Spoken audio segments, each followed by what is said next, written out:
Going to Disney World has changed. Again. But Hakuna Matata because I've got your back. Hi, I'm James from Guide to WDW, and last year I made a video explaining all the new rules at Disney World. Well, it's a new year and there are new rules. Even if following Disney is your job, it's a lot to keep up with. Going to Disney World can be complicated, but it doesn't have to be. So in this video, I'm going to lay out how everything works at Disney World in 2025 as quickly as I can. I'm going to give you all the rules you need to know in one place, all the things that are new and different, and some things that have stayed the same but are really important to know. Reservations, cancellations, virtual queue, DAS, I'm going to cover it all. But let's start with one of the biggest shakeups from last year, Lightning Lane, which looks very different in 2025 than it did in 2024. Skipping line at Disney World has changed in a major way. FastPass has been in defunct land for years now, and last summer Genie Plus was wished away. Now Disney just has Lightning Lane as its pay-to-skip-the-line system. But it's not that simple. Lightning Lane is actually a three-headed hydra, 3 different ways to skip the line that all work and cost differently. The first is Lightning Lane Multi-Pass. You pay up to $40 per person per day for the ability to make Lightning Lane reservations, choosing from a lineup of dozens of rides across Disney World's 4 theme parks, including Slinky Dog Dash, Tiana's Bayou Adventure, and Kilimanjaro Safaris. The big new thing about Multi-Pass is that you can make up to 3 reservations in advance, and guests staying at Disney resorts have a big advantage. They can book their entire vacation's worth of Lightning Lanes 7 days ahead of their check-in day. Non-Disney resort guests can start booking 3 days ahead of their ticket start date. And for both, those reservations open up at 7 a.m. Eastern Time. Now, in addition to advanced reservations, you can make more Lightning Lane Multi-Pass reservations same day. It's something I call the Rule of 3. You can always hold up to 3 Lightning Lane Multi-Pass reservations at one time. Once you scan into your first Lightning Lane Multi-Pass reservation of the day, you can refill that with a new Lightning Lane, selecting from any available attraction across any of the parks. And you can keep using and refilling your Multi-Pass Lightning Lanes until the park closes or availability runs out. Like Genie Plus, you can only use Lightning Lane once per ride per day. You can't repeat the same ride. Now, 5 of Disney World's newest and most popular rides, Tron, Seven Dwarfs, Guardians of the Galaxy, Rise of the Resistance, and Avatar Flight of Passage, aren't included in Lightning Lane Multi-Pass. They're available with Lightning Lane Single Pass, the second head of the Hydra. Now, Single Pass is much simpler to understand. You pay per ride, choosing from one of these 5 rides. You can buy up to 2 single passes per guest per day, costing around $10 to $25 depending on the ride and the day. But you can't buy for the same ride twice in the same day. There's no overlap between single pass rides and multi-pass rides. The ride lineup is completely different, and the systems don't affect each other. You don't need to buy multi-pass first in order to buy single pass. And having a single pass reservation doesn't affect your Rule of 3 multi-pass reservations. But Single Pass does share the same rules for making reservations in advance, 7 days ahead for resort guests and 3 days ahead for off-property guests, available at 7 a.m. And you can make Single Pass and Multi-Pass reservations in the same transaction. Now, late last year, Disney World added a third head to the Hydra, Lightning Lane Premier Pass. And in many ways, it's the best and the worst of the bunch. It's the simplest both to explain and to use. You pay for access to all of the Lightning Lane attractions in one park. It doesn't matter if it's a multi-pass ride or a single pass ride. Any ride with a Lightning Lane sign is included. There are no reservations or time slots. You just show up to the ride and scan in whenever you want. Sounds pretty great. What's the catch? The price. It's extremely expensive, ranging from $130 to $450 per person per day, depending on the park and the season. You can only buy it for 1 park per day, and like multi-pass and single pass, you can only use it once per ride per day. When this first debuted, it was only available to deluxe resort guests, but a new rule for 2025 is that all guests can purchase it, with Disney resort guests being able to purchase it 7 days ahead of check-in day, and all other guests being able to buy it 3 days in advance, just like multi-pass and single pass.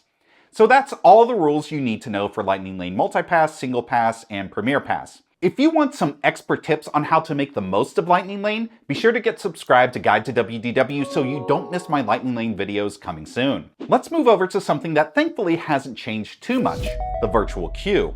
A lot is the same. You still join using the Disney World app. It still opens up at 7 a.m. and 1 p.m. and 6 p.m. for extended evening hours. For the 7 a.m. and 6 p.m. openings, you can join from anywhere, but for the 1 p.m. opening, you need to be inside the park. The big change this year is where the virtual queue is used. It's still in place at Tiana's Bayou Adventure and Guardians of the Galaxy. But Tron is no longer a virtual queue ride, and since it's converted to a regular standby line, it has some of the longest lines at Magic Kingdom. Also, if you haven't been to Disney in a few years, both Remy's Ratatouille Adventure and Rise of the Resistance initially used a virtual queue, but now have standby lines. Now, if you want to know the fastest way to join the virtual queue, be sure to check out my video guide that shares a ton of tips, which I'll link to in the description.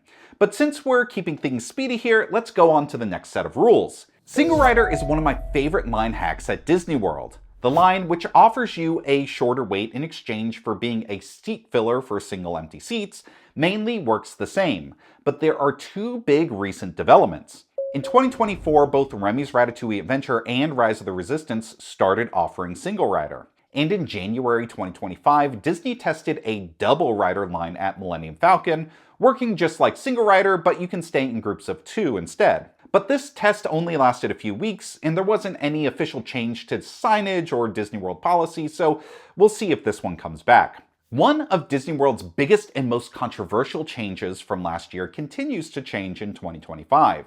I'm talking about the Disability Access Service, also known as a DAS Pass. This is a service meant to accommodate guests who have trouble waiting in line due to a disability. Basically, if Soarin' has an hour-long wait, using DAS, they can join the line in the app, wait for an hour outside of the line, and then enter the Lightning Lane line once the hour is up. Now, the old system had rampant fraud. For example, some really great people would lie about having a disability, get a DAS pass, and then sell their services as a skip-the-line tour guide.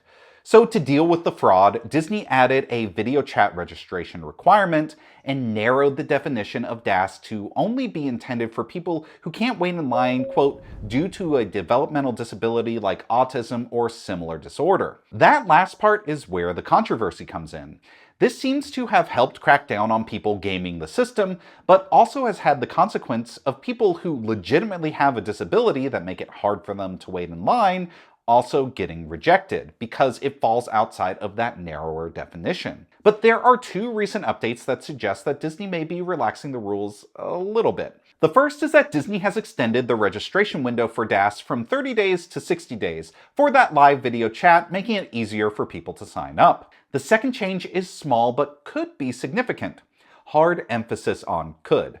Disney just changed the wording of the DAS policy from this to this, removing the word only, which could be signaling more flexibility within the program, potentially letting cast members approve people who may fall outside that narrower definition, but still legitimately should qualify for DAS. But it could also just be some change that a lawyer recommended in case Disney gets sued, and doesn't really mean much beyond that. We'll see. Let's quickly talk about reservations, because reservation rules are some of the best things to know when planning your trip. Disney World just updated its hotel cancellation policy this year. For room-only reservations, you used to be able to cancel up to 5 days ahead of time without losing your deposit. Now you have to cancel 8 days ahead of your arrival. The policy for vacation packages stays the same. They must be canceled 30 days ahead of time to get a full refund. Next, theme park reservations. Like last year, theme park reservations are no longer required for date-based tickets, which are the tickets that most guests buy. But they still remain on annual passes, military discount tickets, convention group tickets, and a few others. Finally, dining reservations haven't been changed, but here's a quick recap of the rules. They can be made 60 days ahead of time by anyone, but Disney Resort guests can make reservations starting 60 days out from their check-in day for their entire trip, up to 10 days. That's commonly known as the 60+10 rule. Dining reservations can be canceled up to 2 hours ahead of your reservation to avoid a no-show fee. Speaking of dining, the Disney Dining Plan returned last year, but it looks different than before it went on pause for a few years, including fewer options. If you're buying a vacation package, you can now choose between two plans. the quick service dining plan, which includes 2 quick service meal credits per day, 1 snack credit per day, and a refillable mug. And the Disney dining plan, which includes 1 table service credit per day, 1 quick service credit per day, 1 snack credit per day, and a refillable mug. Disney is currently running a free dining plan promotion for stays over this summer, but the window to sign up for that ends soon. Now, finally, a change that isn't about the rules, but it will significantly affect your vacation if you're visiting Disney World, honestly, anytime over the next few years. There's going to be a ton of construction for all the new lands and rides that Disney is building, which means that construction walls will start blocking certain walkways, and some beloved attractions are going away for a long time, or for good.